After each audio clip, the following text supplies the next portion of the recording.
보입니다. 네, 오케이. 그럼 시작하겠습니다. 다시, 산전수전 끝에 다시 한번 하고요. 자, 그러면 콜레그 다들 알고 계시죠? 플레임 한번 읽어볼게요. Convention on the International Regulations for Preventing Collisions at Sea. 의 약자로, 어, 우리가 1학년 때 김정근 선생님의 회사 안전법부터 시작해서 백골 교관님과 김동훈 선생님의 플래그를 지나 마지막 한 학기에는 금상태 교수님의 영문 플래그 악기까지 아마 학교에서 가장 많이 배운 내용이 아닐까 싶습니다. 그래서 뭐 많이 배운 만큼 플래그만큼은 자신 있다라고 생각하는 사람들도 있을 거고 그럼에도 플래그의 광범위한 내용에 어려움을 느끼고 있는 분들도 있을 거라 생각을 해요. 수업에 본격적으로 들어가기 앞서 질문 하나 하겠습니다. 어, 초임 항해사 또는 실습생이 브릿지에서 가장 많이 겪다간다는, 가장 깨진다는 내용의 그 전문 지식이 있는데, 혹시 뭔지 아시나요? 그래요. 아, 좋습니다. 네, 맞습니다. 플래그예요. 교관님께서 알려주셨는데, 어, 브릿지에서 가장 선장님께 지적당한다는 1위가 바로 플래그였고, 2위가 SMGT 사용이었어요. 연손의 한 교관님께 들었고요. 그만큼 플래그가 중요하다는 거겠죠. 그렇다면 왜 그렇게 많이 학교에서 배웠는데 지적을 당할까를 생각해 보면은, 이해도가, 플래그에 대한 이해도가 부족해서일 수도 있고, 또는 학교에서 배운 내용을 까먹어서일 수도 있을 거라 생각을 합니다. 그래서 오늘 수업의 목표는 이런 콜레그에 대한 이해도를 향상시키는 내용을 바탕으로 학습 내용을 설정을 했고요.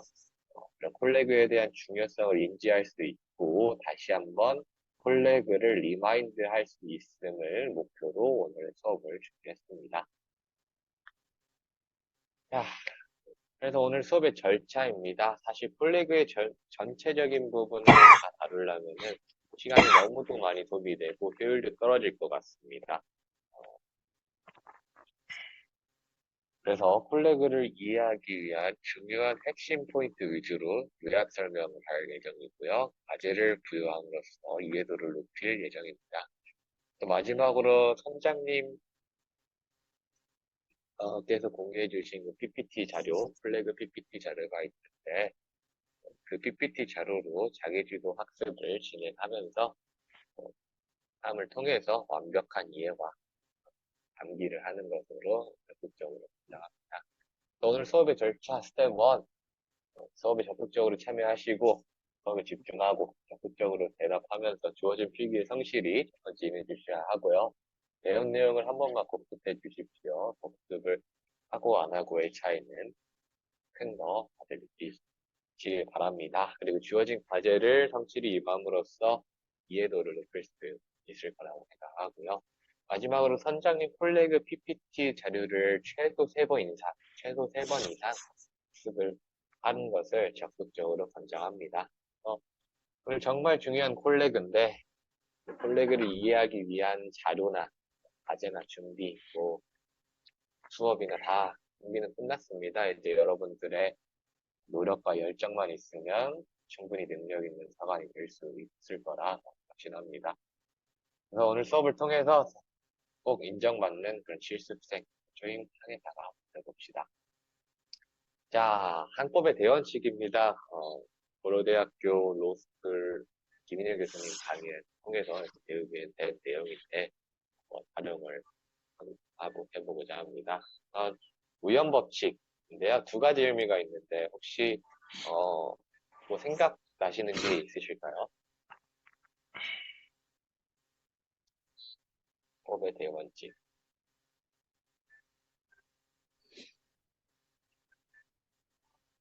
힌트가 아, 필요하시죠? 그럼, 콜레그에서 우연 법칙과 관련된 뭐 그런 조항이라든지 내용이 있을 텐데, 두 가지가 마주치는 있습니다. 상태. 그렇죠. 마주치는 상태, 정답입니다. 마주치는 상태에서 우리가 서로 다른 선박의 좌측이 지나가도록 신호를 우연 변침한다라는 우연 법칙 하나가 있고요. 그리고 하나 더 있죠. 이거는 이제 접근하는 자선의 우측에서 접근하는 상대선이 있을 때, 다른 선박을 우연축에 두고 있는 선박이라면 다시 피항선이 된다는 그런 법칙이죠. 다들 알고 있을 거예요. 두 번째, 조정 성능 우수 선박이 열등한 선박을 피해야 한다는 법칙이에요. 혹시 뭐 무슨 의미인지 생각나고 그 순서가 혹시 떠오르시나요? 알람 뭐야? 아, 음, 예. 알 것 같습니다. 알 것 같죠? 예, 그 약간 우리가 필기하면서 적었던 막 그 순서가 기억이 나죠? 네, 네, 맞습니다. 결국에는 이름 그대로 조정 성능 우수 선박이 열등한 선박을 피해야 한다는 법칙이고요. 콜레그 항법 규정에서 선박 상호 간의 한계에 규정되어 있죠. 자, 또 나올 겁니다. 또 마지막으로는 시계 상태에 따라서 항법이 나른다는 겁니다. 콜레그에는 세 가지 시계 상태가 구분되어 있죠. 혹시 뭐 기억나십니까? 네. 모든 시계, 상호시계, 제한된 시계. 아유, 네, 맞습니다. 모든 시계, 상호 시계, 제한 시계 맞고요. 플래그 상에는 각각의 항법에 따라 지켜야 하는 항법이 명시되어 있죠. 그러면 여기서 뭐 질문을 하나 하자면, 만약에 제한된 시계 상태에 우리 선박이 놓였어요. 시기가 제한되어 있어요. 그러면은 이 콜레그 항법 규정에서 제한된 시계 상태에서의 항법만 지키면 되는 건가요? 아니죠. 모든 시계가 기반으로 아, 지켜야 그렇죠. 됩니다. 정답입니다. 딱 맞습니다. 모든 시계는 말 그대로 모든 시계, 어떠한 시계 상태에서도 지켜야 하는 항법이고요. 추가적으로 제한된 시계에서 제한된 시계 항법이 중첩 적용된다고 생각하시면 됩니다. 그러면은 이 항법의 대원칙 세 가지 필기할 시간 드릴게요. 이거 딱 세 개만 적어봅시다. 예?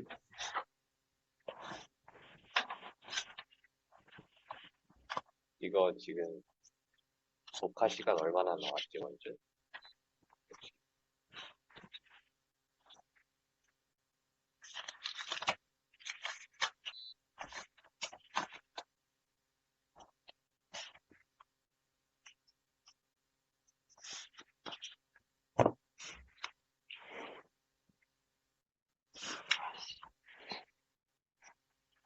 혹시 뭐 다 되셨으면 좀 알려주세요. 원준,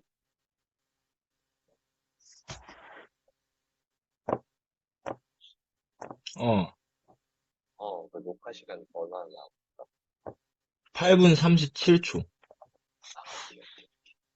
네, 그러면은 아주 알고 넘어가도록 하겠습니다. 자, 네, 항법에 대한 원칙 세 가지 우리가 방금 알아본 거, 우연 법칙, 조정 성능에 따른 피항선, 그리고 시기 상태에 따른 항법 구분되어 있고요. 조정 성능에 따른 피항선은 동력선이 가장 우선적으로 다른 선박을 피해야 되고, 그 다음에 범선, 그 다음에 어로에 종사하는 선박, 필수 제약선, 조정 제한선, 조정 불능선의 순서대로 조정 성능이 우수한 선박이 열등한 선박을 피해야 한다는 법칙입니다. 네, 자, 콜레그의 개념입니다. 우선 콜레그는 바다에서 선박 간의 충돌을 방지하기 위한 법규이고요. 우리가 줄여서 흔히 충방이라고 부르죠.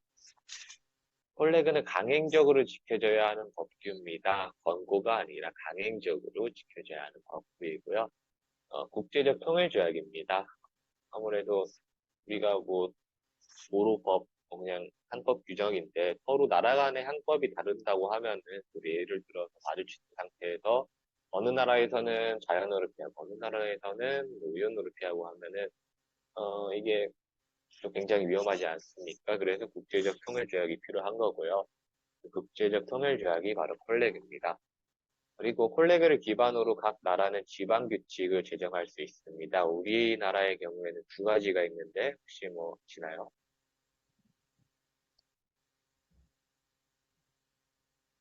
우리나라의 국내법, 콜렉을 기반으로 한 우리나라의 국내법으로 두 가지가 있어요. 해산점법, 선박 입출항법입니다. 아유, 맞습니다. 사안장법이랑 생각 입출항법이 있죠. 그러면은 여기서 질문 하나 들어갈게요. 만약에 콜레그랑 회사안전법 같은 그런 지방 규칙이 서로 충돌이 됐어요. 서로 둘 중에 하나를 적용을 해야 되는데, 그럼 뭘 적용을 해야 될까요? 조금 어렵죠. 만약에 이 지방 규칙과 콜레그가 충돌하게 된다면 보통 더 세고 강력한 조약을 우선시하게 되고요. 그게 보통 각 나라의 지방 규칙입니다. 그래서 콜레그 총칙 1조에는 지방 규칙의 인정에 관한 내용이 다뤄져 있습니다. 이 규칙의 어느 규정도 어쩌고 저쩌고 특별 규칙의 시행을 방해하는 것은 아니다. 이 특별 규칙이라고 하면 지방 규칙, 예를 들어 회사안전법, 국가기출항법 같은 거겠죠. 자,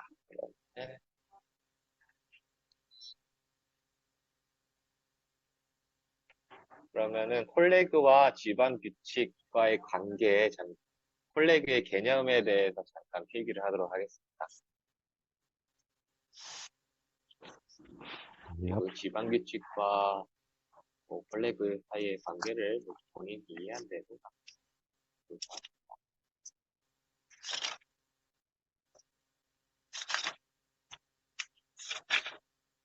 여기까지 혹시 이해 안 가신 부분 없죠? 얍. 오케이.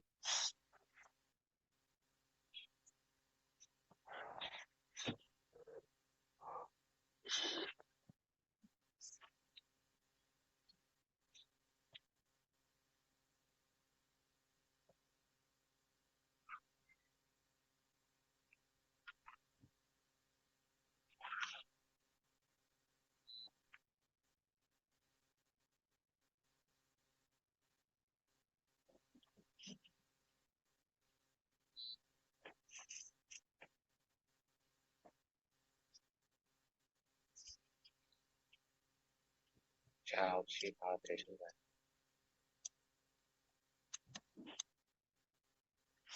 넘어가도 되겠습니까?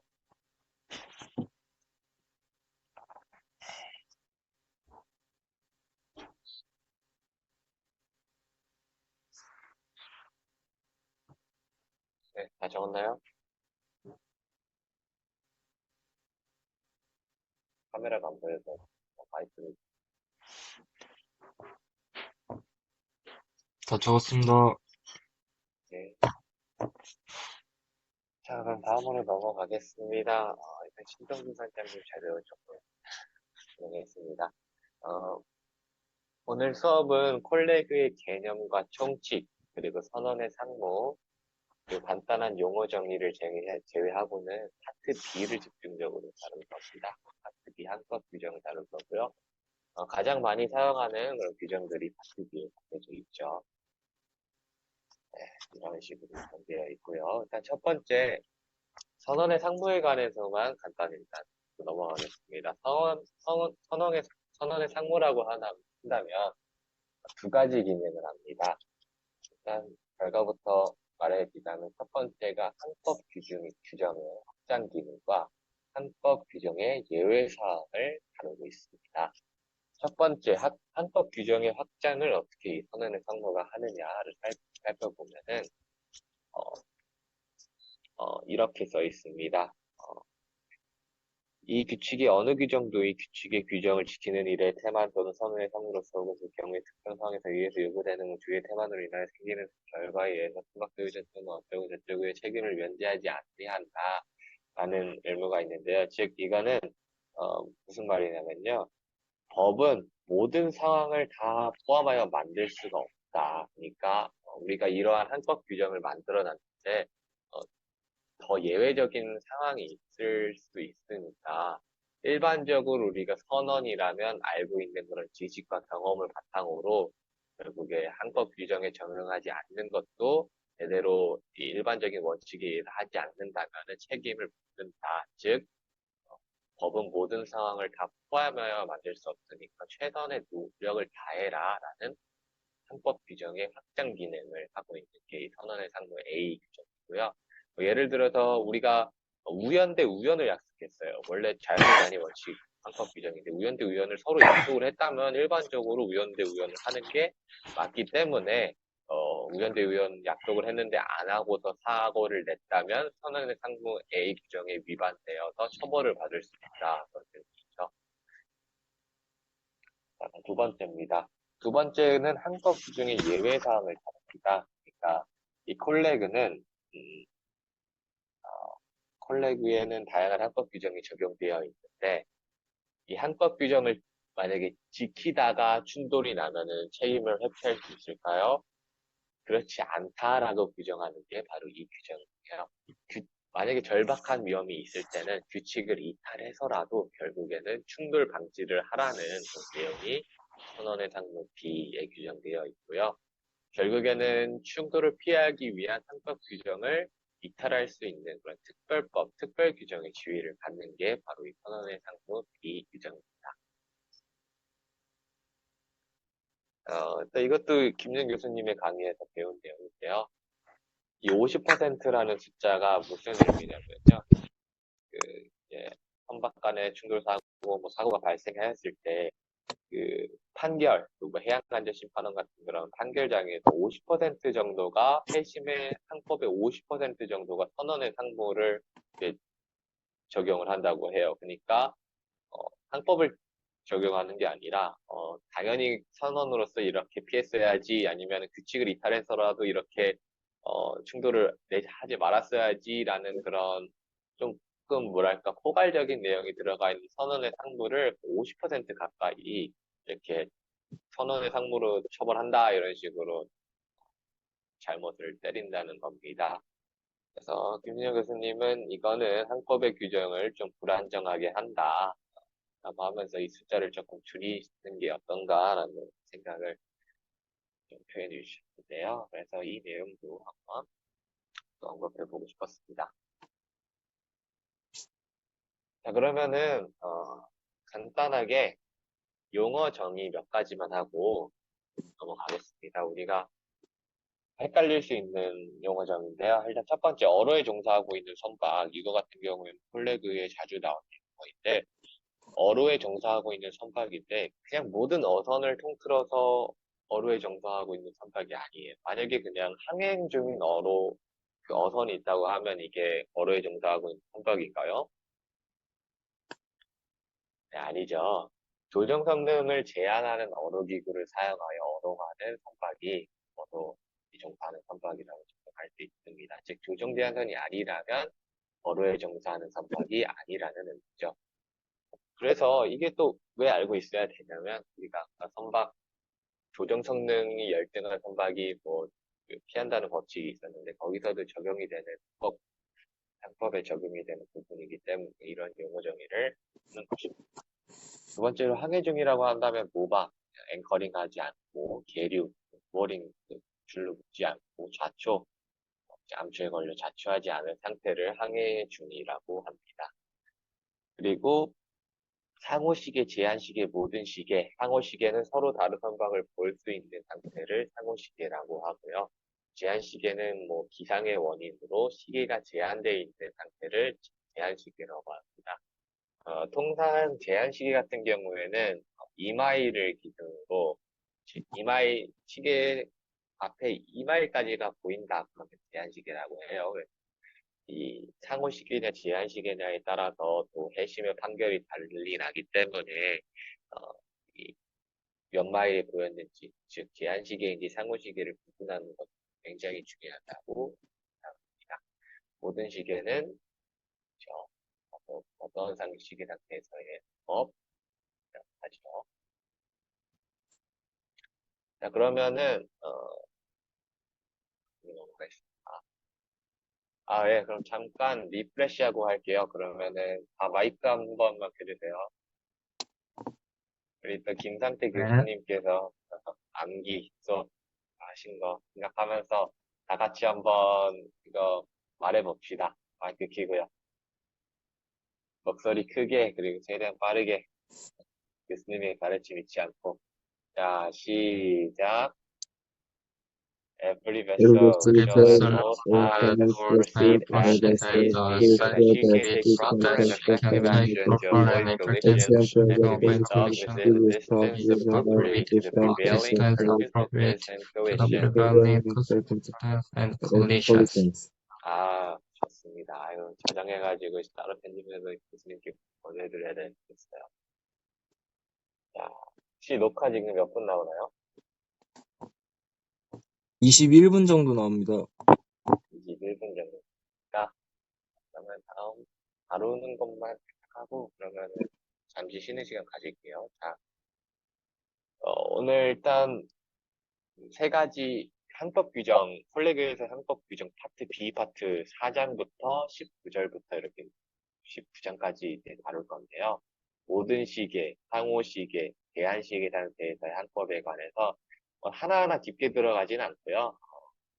이렇게 간단하게 그냥 말로만 간단하게 설명할 거예요. 이 부분은 뭐 선장님의 PPT 자료를 통해서 충분히 본인이 읽기만 해도 이해가 가는 부분일 거라고 생각하기 때문에 간략하게 넘어갈 거고요. 이거는 잠시 쉬었다가 다음 시간에 하도록 하겠습니다. 녹화 중지해 주세요.